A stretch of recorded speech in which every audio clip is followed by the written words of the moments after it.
I'm Laura Moore of the University of North Carolina at Chapel Hill, and I'm going to share an overview of the results of a project that evaluated the effects of adaptation strategies on Ocracoke Island. Talk a little bit about modeling to understand future landscape change, how we built and customized a model called Cascade to evaluate future landscape change on Ocracoke, and then I'll share the outcomes of our model. The model we used is called Cascade. It couples two barrier island evolution models that represent the natural processes involved in island evolution, Barrier 3D and BRE. You can see the prior video for more details about these processes. Cascade couples these two models with modules that represent the management actions that we take to address coastal challenges.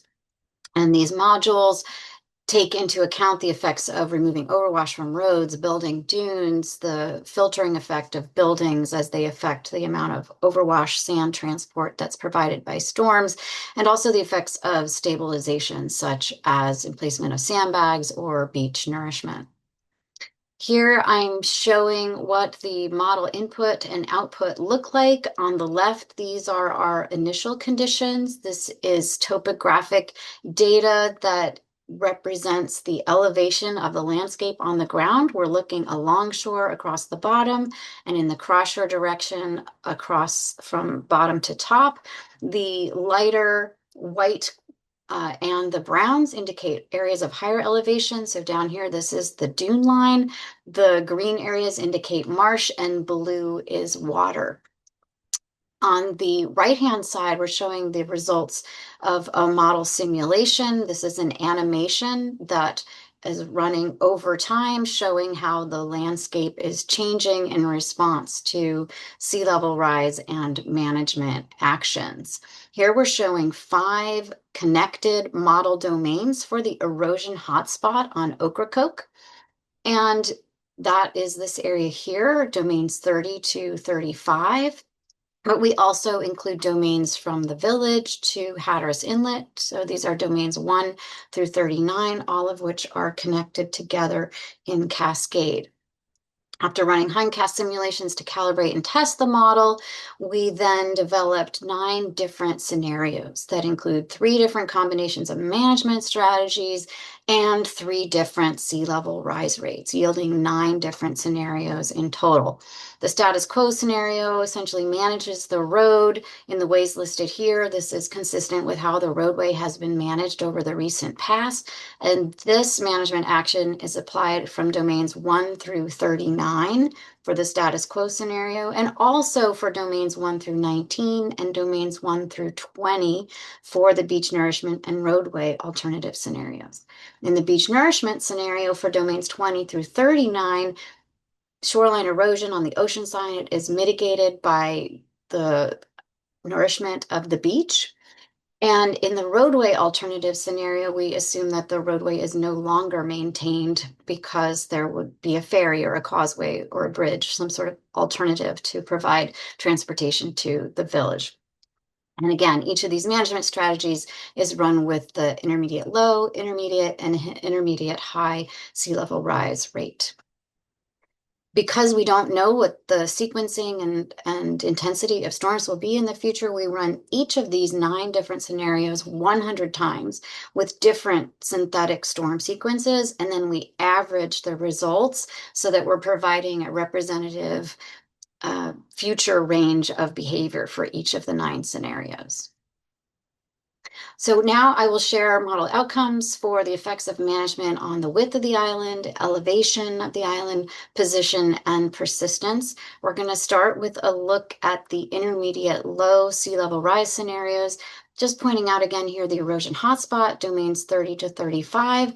And in the plots that follow, we're going to focus on this range from domain 20 to 39 because this is where the management strategy varies from scenario to scenario. Here we're looking at status quo, intermediate low, relative sea level rise. We're going to show you intermediate low, status quo, beach nourishment, and roadway alternative before showing the full panel of results. And again, this is a map view, so we're looking down onto the island. The domain is listed across the bottom, and we're moving in the cross-shore direction from the bottom to the top of this image here. And shown in black is the ocean shoreline at year 25, 50, 75, and 100. So we see that the ocean shoreline is moving landward over time. Shown in green is the Soundside shoreline here at year 25, 50, 75, and 100. So we can see that the Soundside shoreline is actually moving seaward, and this is because of Soundside inundation.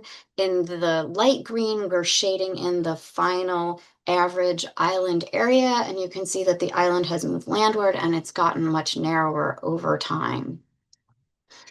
In the center here, the island is very low, and we're seeing the approach of the entire island there being below zero mean high water. We can compare this to the beach nourishment scenario. Here we are mitigating shoreline erosion, which reduces overwash transport into the island interior even further. Here we see the stable ocean shoreline because of the mitigation of ocean shoreline change. However, on the backside, the bay shoreline is being shifted seaward due to Soundside inundation. Now, I will point out that this looks like a very wide area here, but we are plotting everything above 0 meters mean high water, which means that much of what we see here is actually very low, and the area that's shaded in blue is lower than 1.5 feet above mean high water. So we're still seeing a very narrow island, although it's not moving as far landward.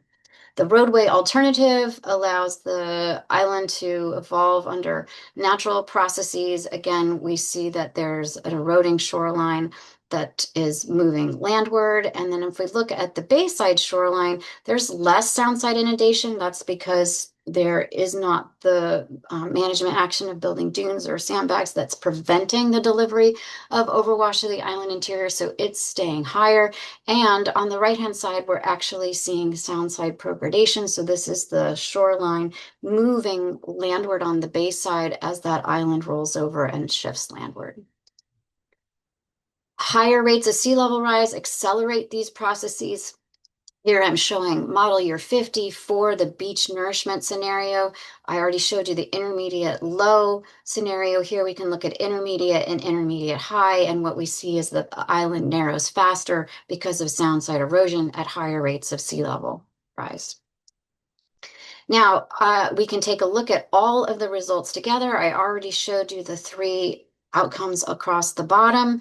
We also looked at the beach nourishment scenario for intermediate and intermediate high relative sea level rise for model year 50. Here I'm showing our attempt to get to model year 100, but when we plot a number here, that means the model didn't make it that far because the island became too low.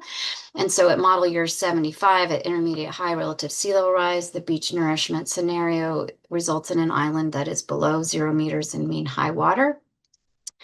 Showing the other results that we had not looked at yet, you can compare across the 3 scenarios and see that under status quo, the island gets narrowest fastest and also ends up being below mean high water soonest. Under the status quo scenario, the island maintains its elevation above sea level the longest, moves the farthest, and is quite narrow by year 100.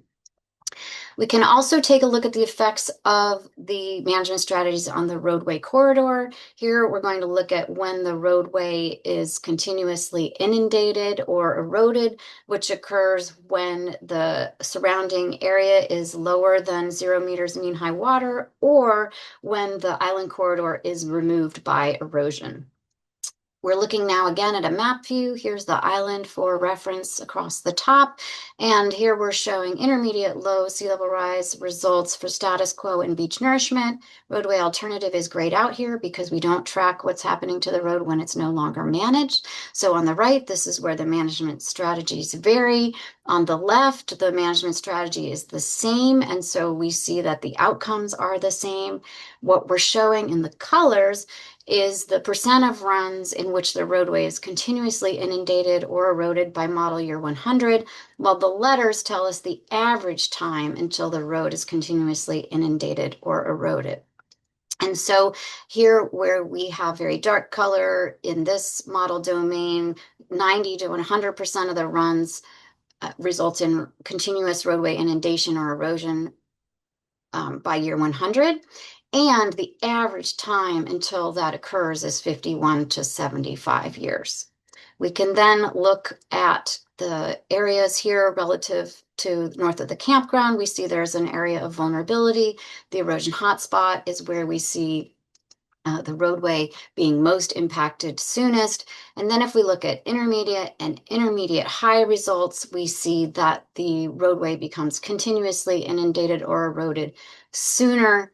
And in the case of intermediate high status quo, we're seeing continuous inundation or erosion of the road as soon as 25 to 50 years into the model runs. Here's a summary of our results. You're welcome to pause and take a look through them. And just to summarize, to say that the management actions that are more effective at blocking overwash, deposition, and transport into the island interior lead to roadway inundation or island narrowing that occurs more rapidly.